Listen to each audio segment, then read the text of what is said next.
Je vais essayer à la fois de vous faire part de quelques réflexions que je parle d'ailleurs sous l'autorité de Marianne, puisque ces réflexions sont largement le fruit d'un dialogue que nous avons entamé sur les révolutions et sur la révolution d'octobre, et qui a donné lieu à un livre que vous pouvez voir. Donc, je voudrais néanmoins faire que ces réflexions ont été en quelque sorte influencées très fortement par ce qui vient de se dire par nos différents intervenants. En particulier, alors je partirai de la dernière intervention pour remonter, parce que c'est pas un hasard si je pars de la révolution chinoise pour remonter vers l'origine, parce que effectivement, ce qu'ont dit les camarades chinois et que j'ai retiré de plus fort de leur intervention, c'est ça justement. C'est-à-dire qu'à partir d'une théorie abstraite qui est le marxisme, mais qui déjà, dans sa forme spécifique, pose la question d'une pratique, puisque Marx dit, s'il ne faut pas simplement penser le monde, il faut le transformer. Donc à partir d'une réflexion théorique, les camarades chinois ont montré qu'on passe à une théorie concrète et ils posent la question en quoi cette théorie concrète pourrait sauver la Chine quand ils abordent le marxisme. Et c'est très important parce que je crois qu'il ne faut pas faire comme le fait la bourgeoisie, c'est-à-dire de lire et d'essayer de couper les révolutions en les isolant. Par exemple, la Révolution française, bon, on l'a isolée. Et on essaie d'enlever, par exemple, Robespierre. La Révolution russe, on va l'isoler, c'est un moment. Et à la limite, on la limitera à Trotsky. En ce moment, c'est très à la mode. On la limitera à la pensée trotskiste qui a été trahie. La Révolution, si vous voulez, on va essayer comme ça de tronçonner. Or, si on suit la pensée marxiste, c'est justement de poser l'actualité de la révolution chaque fois. C'est ce qui fait la force du marxisme, y compris de quelqu'un comme Lénine. C'est de poser la question de l'actualité. Je dirais qu'à la limite, ce sont les formes ultérieures qui expliquent l'origine, et pas l'inverse. Ce qui explique la Révolution française, à la limite, c'est la Révolution chinoise ou la Révolution russe, et pas la Révolution en tant que telle. Il faut chaque fois saisir ce qui est en train de se passer, et à ce moment-là, s'aperçoit à quel point ce qu'a dit notre camarade de Germinal est profondément exact, c'est-à-dire que la révolution, elle est là, et elle a créé un moment de rupture. Désormais, comme avec Robespierre, le capitalisme, pas le capitalisme, la féodalité, il peut être décapité, la féodalité est devenue impossible. Eh bien, à partir de la révolution d'octobre, le capitalisme est en quelque sorte impossible, et toutes les formes qui se développent, et tous les reculs et toutes les avancées posent chaque fois la question de qu'est-ce que c'est que cette révolution qui est à l'œuvre. Et il faut prendre le problème comme ça, y compris comprendre la révolution chinoise, la révolution cubaine, quels que soient leurs aléas, comme ce prolongement révolutionnaire et la fin du capitalisme, qui a été inauguré. Tous, le mot a été répété plusieurs fois, y compris par nos camarades cubains, la question de la matrice de toutes les révolutions. Et là je reviens à nos camarades, à ce que dit notre camarade Tatania, elle nous a rappelé les conquêtes de la révolution d'octobre. Elle nous a expliqué à quel point ces conquêtes avaient permis la transformation d'un immense pays, le plus grand de la planète. En taille, pas en population, là les Chinois sont nettement devant. Comment elle était passée d'un stade d'arriération féodale sous les ordres d'un autocrate qui tenait le territoire, les peuples sous le joug, la peur, l'arriération. En une cinquantaine d'années, ils ont franchi des étapes que nous avons mis 200 ans à franchir.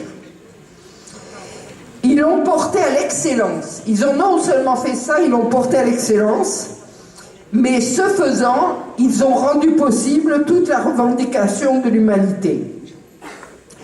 Et réfléchir à cela, c'est très important. Si nous prenons nos propres conquêtes sociales, nous, Français, par exemple, ce qu'on veut nous enlever, la sécurité sociale. J'ai vu un très beau film que vous avez tous vu, La Sociale. Eh bien, on nous montre, ça serait l'héritage simplement des luttes des Français. C'est vrai, mais c'est surtout l'héritage aussi de la Révolution d'octobre, qui a posé la question du droit à la santé, du droit à l'éducation pour tout le monde, et qui a créé les rapports de force au lendemain de la résistance, parce qu'ils avaient vaincu. C'est-à-dire que ça ne s'est pas arrêté en 1917, ils ont continué cette lutte. Alors que nous, on était sortis de la révolution, de la guerre, avec une classe capitaliste qui avait trahi dans sa masse, et qui était donc affaiblie parce qu'elle avait dit plutôt Hitler que le Front populaire. Et elle avait trahi la France. Donc, c'est la Révolution d'octobre qui, continuellement, a posé la question de la matrice de nos propres conquêtes. La chute de l'Union soviétique a été pour eux le signal de la remise en cause de nos conquêtes.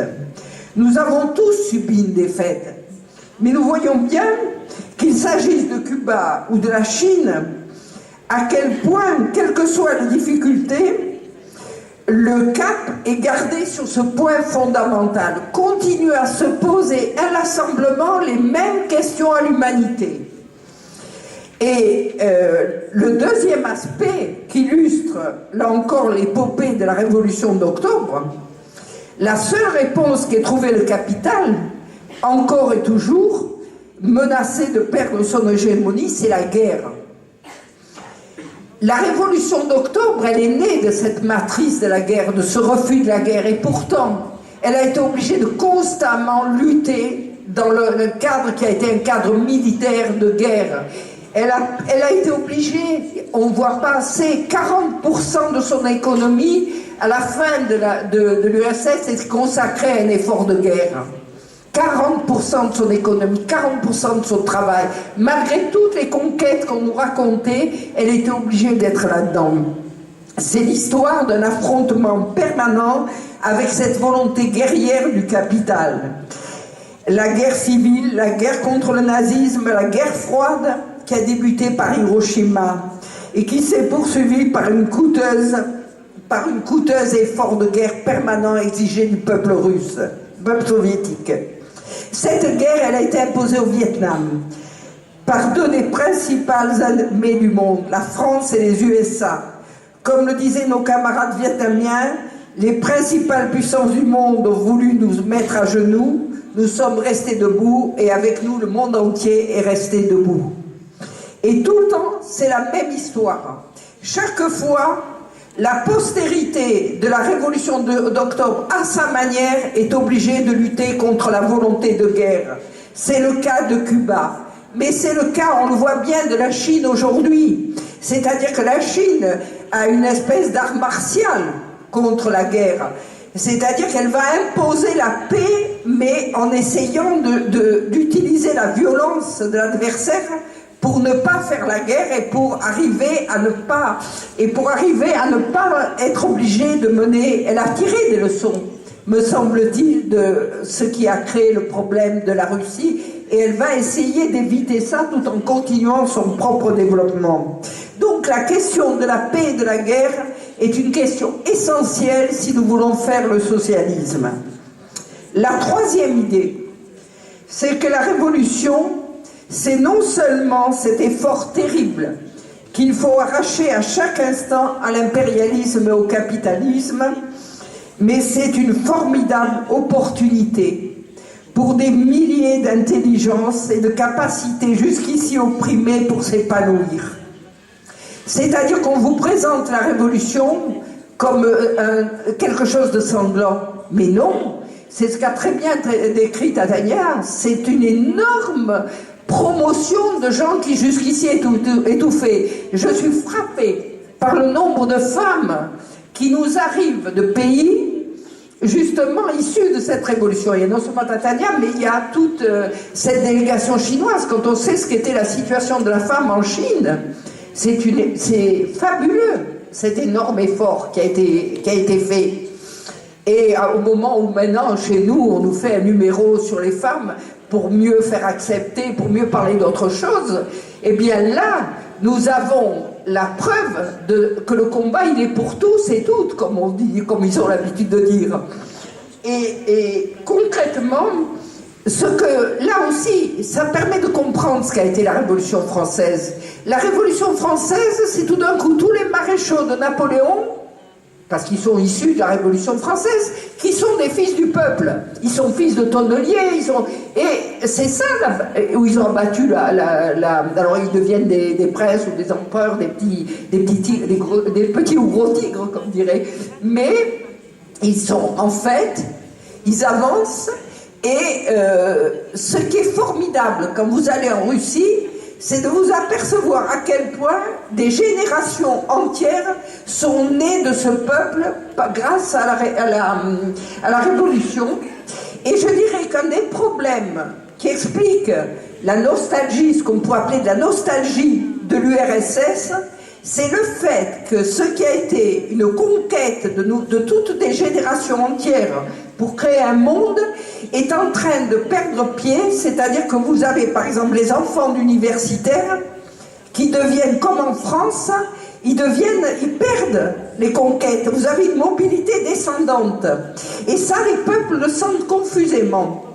Et donc vous avez cet essor de milliers d'êtres. Vous savez, on dit, c'est Mozart qu'on assassine. Combien de Mozart, combien de grands génies on a assassiné dans l'humanité en humiliant les prolétaires et en humiliant les femmes.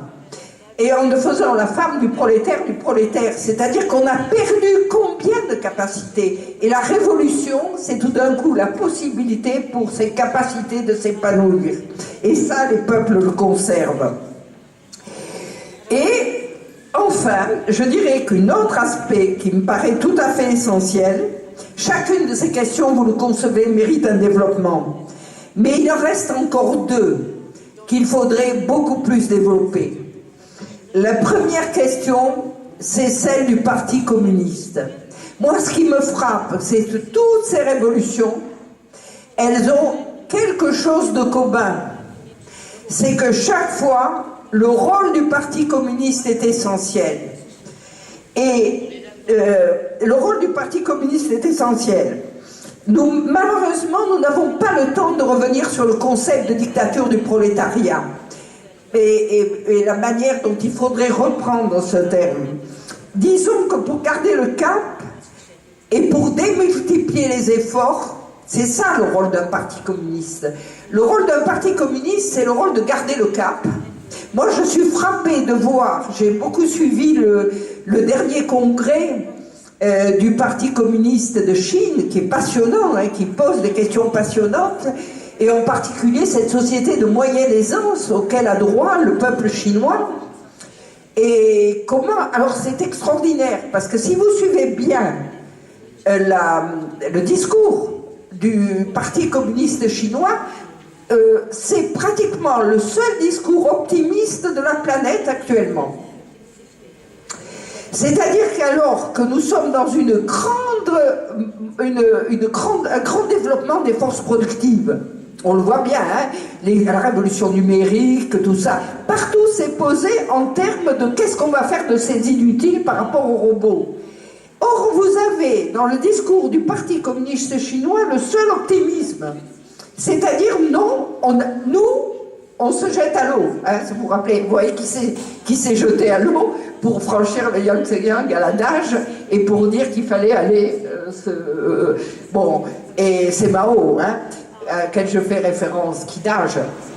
Eh bien, les Chinois, en quelque sorte, acceptent de nager dans le fleuve de l'histoire. Pourquoi? Ils ont deux raisons à leur optimisme. La première raison, c'est qu'ils ont vaincu le sous-développement, qu'ils ont vaincu ce pays qui avait été ramené à accepter l'opium qu'on lui imposait, la guerre de l'opium et tout ça, qui était devenu l'humiliation intégrale d'une civilisation millénaire, qui était dans l'humiliation la plus totale. Il a reconquis sa souveraineté, sa dignité, il a reconquis son développement. Et maintenant, mieux, il peut le faire avec optimisme, parce que non seulement il a l'expérience de cette reconquête, mais aussi il a un parti communiste qui va pouvoir garder le cap sur, justement, comment répondre aux questions de la population et comment continuer à la fois ce qu'on a commencé, mais le faire en répondant aux inégalités, à tout ce qui est créer un système de sécurité sociale, à créer un système d'éducation, etc. Toutes ces conquêtes qui doivent être mises en place. Et parce qu'il y a dictature du prolétariat, au lieu d'avoir peur du développement des sciences, des techniques et tout ça, on sait qu'on va les mettre au service du peuple. Et c'est ça le fond du Parti communiste et de la dictature du prolétariat.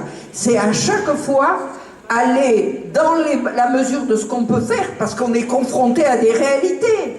Le capital, comme l'a dit la camarade chinoise, on passe à une pratique, on passe d'une théorie à une pratique, et on est confronté au problème de cette pratique. Et donc, le Parti communiste, ça sert à ça.